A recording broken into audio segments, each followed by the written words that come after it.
Welcome to the Times of Israel's daily briefing. Today is Monday, May 5th, day 577 of the war. Amanda Borschel-Dan here with our military reporter, Emmanuel Fabian. Hi, Manny. Thanks for joining me today. Hi, Amanda. The Security Cabinet announced last night that it had approved the operational plan for the next phase of the campaign in Gaza, which would mean actually, quote unquote, conquering all of the Gaza Strip and holding the territories. So Manny will discuss what this actually means on the ground. We will also learn about the probe into the Houthi ballistic missile that struck the compound of the Ben Gurion International Airport yesterday, and the probe into why it actually did land on the ground. And finally, we're going to turn to the IDF's probe into the October 7th battle at the Zikim beach, which was released yesterday. All of this and more when we're back.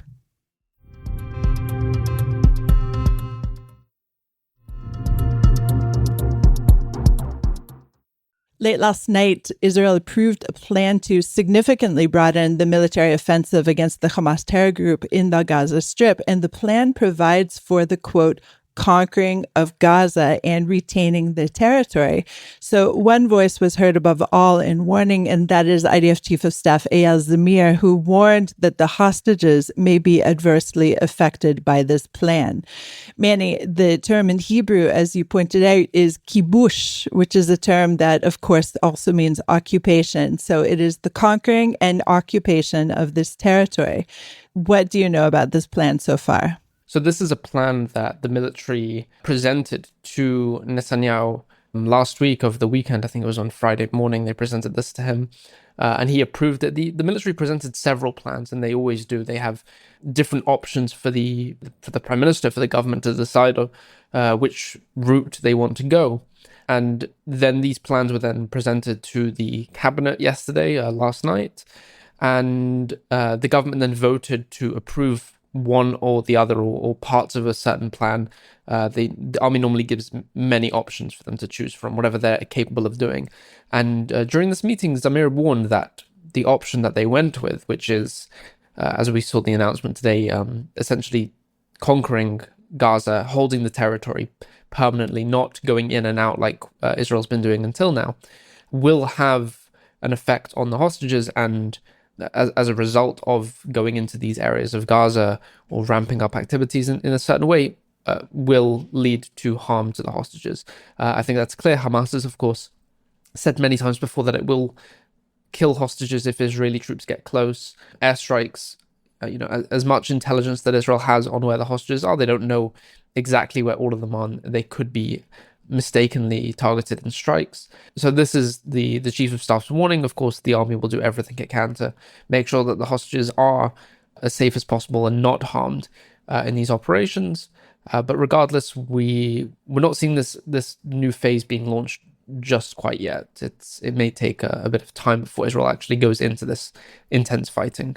Now, you used the word permanently hold, and I don't think that is actually indicated in this plan, that there's no plan at this point to permanently hold the Gaza Strip and turn it into the West Bank too, as far as I understand it. I think we're talking about a wartime plan at this point. Is that correct, Manny? Right. So, yeah, it is wartime, but we've seen things from the defense minister who said that the buffer zone along the Gaza border, which is now 40% of the strip, Israel will hold permanently. So this new statement saying that Israel will conquer Gaza and hold the territories, they don't say permanently, but I think it's definitely for the long term. I don't think it's a short-term thing. It's definitely until Israel sees that there's an alternative to Hamas in Gaza, another entity that takes civilian control over the strip, or some other arrangement that allows for Israel to not be in charge of the civilians in Gaza. But I think in the long term, it looks like Israel, if they go ahead with this plan, will end up conquering Gaza and holding it for the foreseeable future. Alongside this, of course, we heard over the weekend as well that large numbers of troops, we're hearing tens of thousands of reservists are being called up or have already been called up right now. And it sounds to me, however, Manny, that in order to conquer Gaza, you're going to need a lot more than that. So what are you hearing about the number of just manpower involved in this? It will be, it began on Saturday night. Orders are still being sent out today. the first troops are already showing up today and within the next couple of days. It will be tens of thousands, multiple tens of thousands. I'm not sure we can say the exact number, but a lot of troops, and majority of them combat troops. And I think with that amount of troops, and it's important to note, not all of them are being sent to Gaza. Some of them are reservists who are then being deployed to Lebanon or to Syria or to the West Bank, and then swapping out the standing army troops there who are then being sent to Gaza instead. With that amount of troops, I think Israel can take control of all of Gaza with those numbers that I'm hearing. I think more of an issue is time. It's not an immediate thing. The troops need to be trained. They need to be briefed on the plans. They need to gear up. They need to get all the equipment. They need to make sure their tanks and their other vehicles are fixed up and up to spec. All the equipment needs to be delivered. There's a whole logistics part of all this to make sure that they're getting the food and all the supplies. And it could take several weeks before the army actually goes in and actually carries this out. And there's been also reports that this major expansion of the offensive is only expected to be implemented after Donald Trump, the US president, visits the region next week.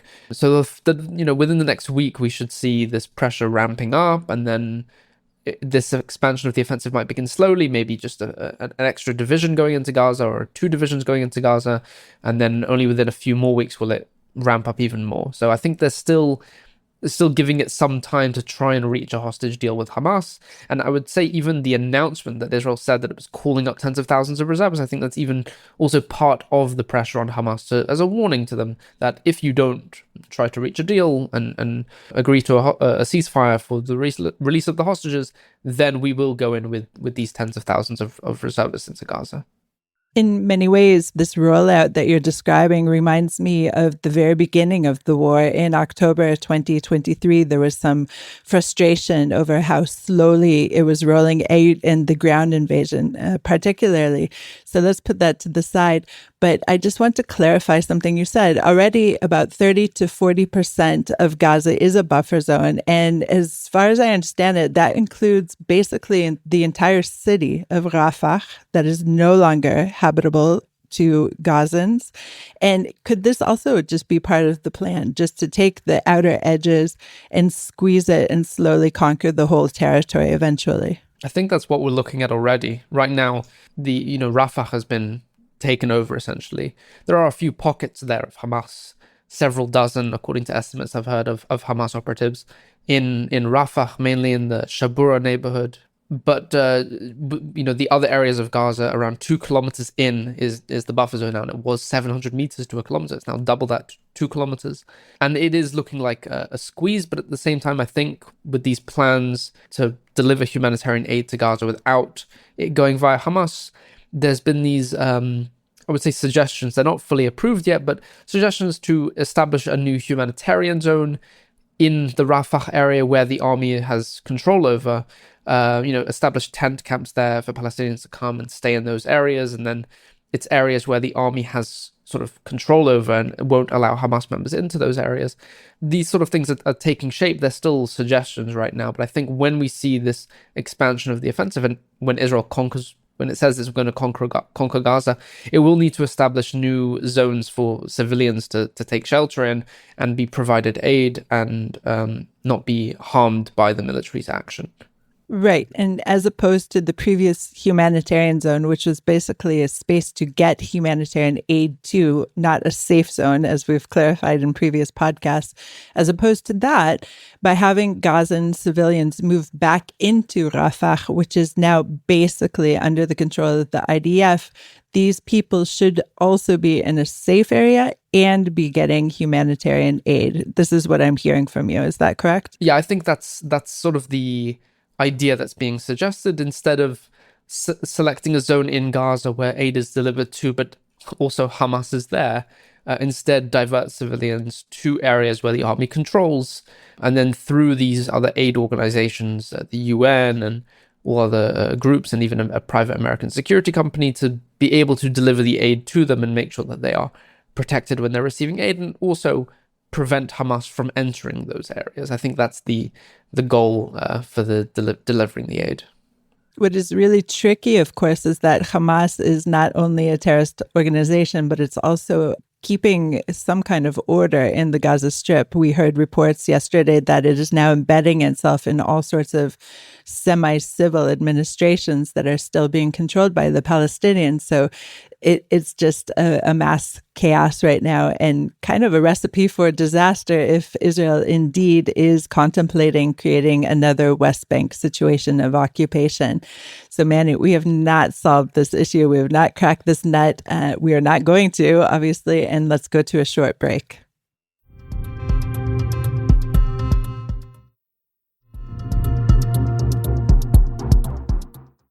And we're back. Yesterday, a Houthi ballistic missile struck the Ben Gurion International Airport in what is, of course, a distressing and very embarrassing situation, but it is also one that needs to be probed. And Manny, what can you share from the initial IDF probes into how this missile actually went through the big net of the anti-missile array that Israel has? I think it's important to first note that since Israel resumed its fighting in Gaza, the Houthis have fired, I think, 27 ballistic missiles at Israel, and pretty much all of them were either shot down or fell short and didn't reach Israel, and this one got through the air defense systems. And before that, from the beginning of the war till the ceasefire in Gaza, there was, I think, more than 40 ballistic missiles as well, and pretty much all of them were shot down. There was, I think, one case where it hit Tel Aviv. So it's pretty rare for these ballistic missiles to make it through, but still there was a failure yesterday, and the Air Force's investigation into the failure to shoot it down has found, they call it a pinpoint technical malfunction with the interceptor itself. So the Arrow long-range air defense system engaged this Houthi missile. It fired an interceptor at it, and there was some sort of malfunction with the interceptor, not with the detection of the missile, not with the launcher, and not with the warning for the home front, but the interceptor itself had a malfunction, and for some reason it wasn't able to take down the missile.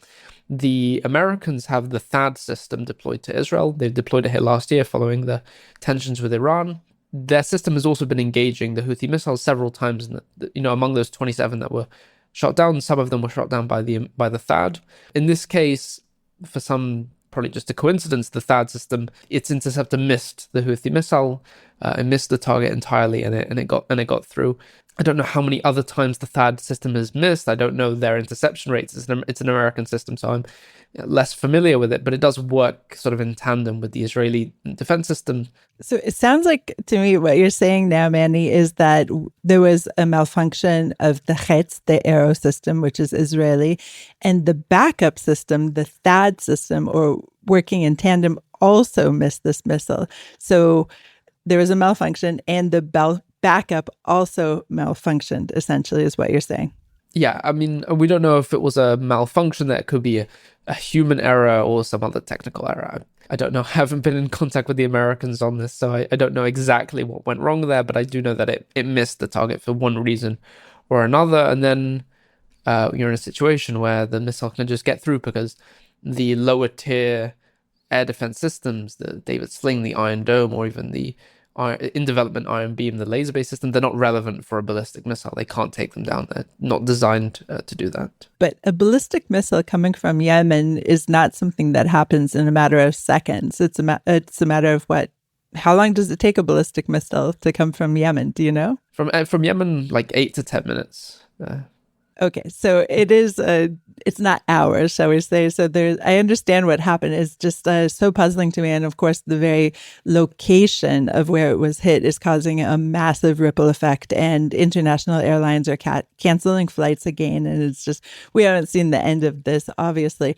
But so we've talked about two of the layers of the anti-missile array that Israel has. And one of the layers was taken out about a year ago. That's the Patriot system. And the New York Times reported yesterday that these Patriots that had been deployed to Israel are now being moved to Ukraine. But with this system also, I mean, it's not in use now. It's basically in mothballs here in Israel. But would this system have helped in this particular case? Do you have any idea, Manny? I would say probably not. The reason why Israel got rid of the Patriot is actually because it wasn't really using it. So just for a sort of brief history, it was deployed in Israel during the Gulf War in 91.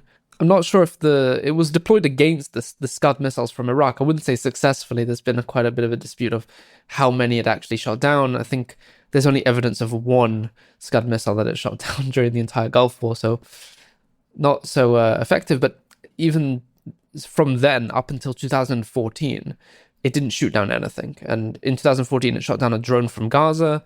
And then over the following decade, it only engaged 10 targets in total. So I wouldn't say it's the most effective system for Israel, but what it was designed for is actually shooting down planes. That's what the Patriot was designed for. And it did shoot down a Syrian fighter jet that breached Israeli airspace in 2018. But Israel realized that, over the years, it wasn't shooting down planes anymore. It didn't really need that. And it has other air defense systems like the David Sling, which is for medium range projectiles, has the Iron Dome for short range. It has the Arrow, of course, the Arrow 3, which is for the very long range ballistic missiles.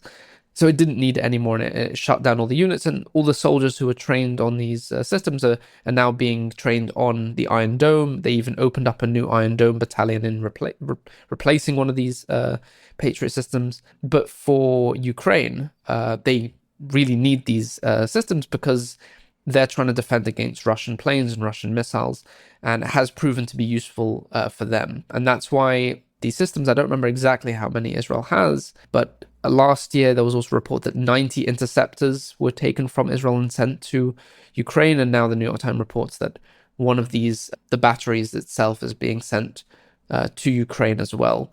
Israel's basically giving it back to the Americans, then they send it off to Ukraine. So for them, it's very useful. For Israel, less so when you're dealing with mostly short-range rocket fire and sometimes these very long-range ballistic missiles, which are then intercepted by the Arrow 3. And if a fighter jet was to try and breach Israeli airspace, Israeli fighter jets would likely engage it instead, rather than a ground-based air defense system. As a Jewish mother, I just want to say tfu, tfu, tfu about this, because obviously, may we not need these missiles, right, Manny? Exactly. Exactly. Let's turn now to the probe into the IDF battle at the Zikim beach. It was basically, unfortunately, a battle that didn't really happen. And so on October 7th, Hamas terrorists infiltrated the beach on a number of boats. Manny will fill us in on the number. And the soldiers who were in the area, alongside the fishermen and people on the beach itself, the soldiers, unfortunately, did not really engage in any kind of proper manner, shall we say. So, Manny, it's a very painful probe. Let's dive into it. Yeah, so this probe really one of the more frustrating ones to read or to write to you and myself. But what it boils down to is there was sort of three main sections of this investigation. There's the battle at the sea by the Navy. There's the attempts by Golani soldiers on the beach to try and defend against the terrorists that did make it ashore, but they mostly disengaged and fled. Maybe not fled is the right word, but they abandoned civilians that were on the beach. And then the third section, which is the remaining terrorists who tried to attack Kibbutz Zikim, failed to because the local security team managed to fight back. So in total, 38 terrorists set out from Gaza on 7 speedboats that morning as the rockets were being fired by Hamas. Some of the boats were heading for the Zikim beach. Some were trying to reach the Trans-Israel oil pipeline near Ashkelon. It's slightly further north than the Zikim beach. And some were also trying to go to the IDF bases, the Zikim training base, and there's a nearby logistics base in the area. The Navy at the time, it had a Dvorah-class patrol boat in the sea, and it engaged the first speedboat. It killed the 4 terrorists aboard. Another boat was defending an offshore gas rig. It also arrived in the area. They also engaged the other speedboats, but eventually, of the 7 speedboats, 2 managed to reach the shore without being harmed at all. Another 2 did reach the shore, but they were partially damaged, and several of the members were killed upon them. But essentially, at the point where the Golani soldiers reached the beach that morning, there were 5 terrorists that had just sort of landed at the shore, and they were heading towards the people at the beach. The Golani soldiers were basically met up with civilians who were hiding in the bathroom there. They told them to stay put, and At that point, according to the investigation, the soldiers basically left. They came under fire by the terrorists, but they fled to these sand dunes south of the beach. They passed by civilians who were hiding there as well. They fled. They withdrew even further, and the terrorists managed to. Another 5 terrorists would, of course, land at the beach just a short while later. Another boat. These 10 terrorists went and murdered 17 people. They murdered several people on the beach itself. 1 person in the parking lot. 7 people in the bomb shelter. 7 people in the bathroom. And the soldiers didn't really engage. They withdrew back. 1 soldier was killed in sort of an unclear circumstance. He told the soldier next to him that he was going to join up with the commander of the force, but instead he ran in the wrong direction, ran towards the terrorists and was killed. Now, these 10 terrorists, after they carried out this murder on the beach, they took the Golani soldiers' van that they had left behind, and then they headed for Kibbutz Zikim. The local security squad, the defense team there, was already alerted in the morning that an infiltration was happening. They had taken up their posts already, and then when this van approached, the local security team opened fire on them. They managed to kill some of the terrorists, and then the others realized at one point that they couldn't reach the kibbutz anymore because they were facing pretty fierce resistance by the local security team. They ended up withdrawing and leaving the area. Over the following days, there were still several clashes in the Zikim area. October 8th, sort of the day after, 2 terrorists were killed near the beach by the Navy and by ground troops. On October 10, one of the terrorists who was trying to reach the oil facility was killed by troops on the ground. And then on October 11, 3 Maglan soldiers, the commando unit, exchanged fire with 2 terrorists who were hiding in a bomb shelter near the Shikma stream. It's really right in the same area. Both terrorists were killed, but of course the three soldiers were also killed in that exchange of fire. So there was still very active fighting over the following days, even though the terrorists didn't reach the kibbutz. The last thing that the investigation notes is that, unfortunately, only on October 13, so a week after the massacre, were the bodies of the 7 murdered inside the bomb shelter removed from the beach by rescue authorities. Due to some mistake, the army calls it a severe error, these bodies were forgotten in the bomb shelter for a week and weren't recovered at all. But of all these 38 terrorists who infiltrated, so 14 were killed sort of at sea by the Navy, 8 were killed as they reached the coast or on the beach area, then 10 were killed in later exchanges of fire. The final 6, the army believes they were also killed, but they can't fully confirm this. They don't have the exact information to fully prove it, but they do believe that they were also killed. Essentially, all of the terrorists who infiltrated via the sea at Zikim were killed. Listeners, to learn about the lives of those lost during this Zikim beach battle, please check out our Those We Have Lost project on the Times of Israel website. Manny, thank you so much for joining me today. Thank you. Thanks for listening to the Times of Israel's daily briefing. Please check out another installment tomorrow.